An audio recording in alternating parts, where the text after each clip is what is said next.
Pangalanan mo nga ako ng isang NBA superstar ngayon na champion na, MVP na, nasa ganitong stage na ng kanyang karera at humihingi pa rin na mas pahirapan siya ng kanyang coach. Wala kang maisip, di ba? Kasi tila nag-iisa lang ang ganyang klaseng player. At nitong nakaraang araw, sinabi niya mismo, harap-harapan. I'd rather you tell me the ugly truth than a beautiful lie. Si Giannis Antetokounmpo, two-time MVP, Defensive Player of the Year, NBA Champion. Siya ang nag-deliver sa Milwaukee ng unang titulo nito sa loob ng 50 taon. Pwede na siyang bumanjing-banjing lang. Pwedeng maghanap ng madaling buhay. Pero sa halip, humingi siya ng mas mahirap. At kapag pinagtabi natin siya sa ibang superstars ngayon, may mapapansin kang kakaiba. Balikan natin. 13 years na buo. Milwaukee ang buong buhay niya. All-time leader nila sa points, rebounds at assists. Mahigit 7,000 points ang lamang niya kay Kareem Abdul-Jabbar sa mga record ng Milwaukee Bucks. Let that sink in. Pero yung huling 3 season, puro first round exits. Nasira ng Achilles injury si Damian Lillard. Yung huling all-in ng Bucks, hindi sumapat. At si Giannis, 36 games lang ang nalaro nung huling season. Career low niya yun. Nung trade deadline, hindi siya pinakawalan. Nag-post pa siya. Legends don't chase, they attract. Pero pagdating ng off-season, tapos na. Bisperas ng draft trade. Sabi niya mismo, nakikita ko yung ibang players na malalim ang takbo sa playoffs. Tapos iniisip ko, baka kung lumipat ako, may mas magandang pagkakataon akong manalo uli. Hindi ito usapang pera. Usapang gutom to. At dito papasok yung hindi mo inaasahan. Pagdating niya sa Miami, ang hiningi niya kay Coach Erik Spoelstra, pahirapan siya. Sabi niya, I don't want to be sugar-coated. I need the truth. Sasabihin mo, PR lang yan. Bagong team, palabas lang. Pero heto ang problema sa argumento na yun. Sinabi na niya dito dati pa. Noong nasa Bucks pa siya tungkol kay Coach Budenholzer.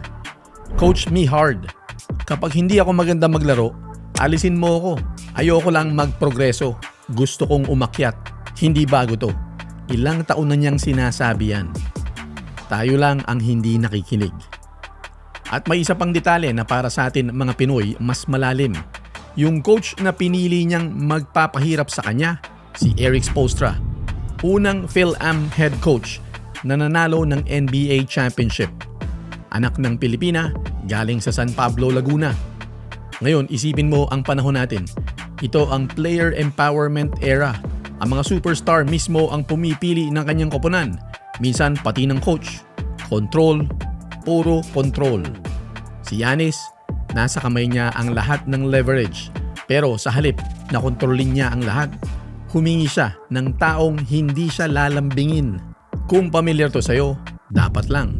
May isang player din dati. Kasing tigas ang ulo pagdating sa pagpapaturo. Siya rin, hawak niya ang buong NBA sa palad niya. Si Michael Jordan. Ang GOAT, napasuko sa sistema ni Phil Jackson. Ibig sabihin nagpaubaya siya sa triangle offense na dinaingan pa ng buong koponan noong umpisa. Binaba niya ang kanyang ego. Sumunod siya. Bumaba nga raw ng konti ang scoring niya pero umangat ang buong koponan.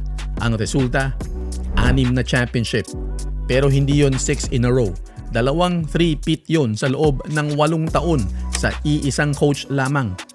Umalis pa nga siya, naglaro ng baseball, bumalik, tapos inulit uli. Let that sink in. Ang pinakamagaling, madalas sila rin ang pinakahandang magpaturo.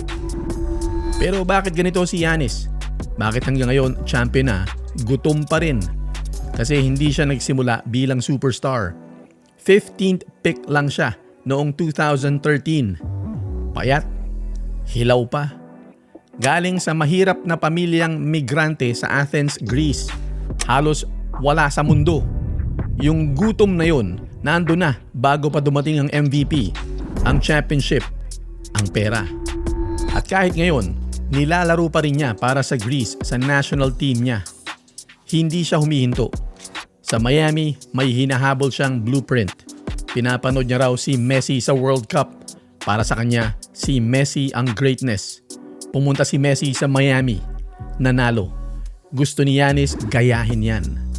Kaya balik tayo sa tanong sa umpisa. Pangalanan mo nga ako ng isang superstar ngayon na. Sa ganitong stage ng kanyang karera, hihingi na pahirapan siya ng kanyang coach. Kung may naisip ka, hulog mo yan sa comments. Gusto kong makita. Kasi para sa akin, wala.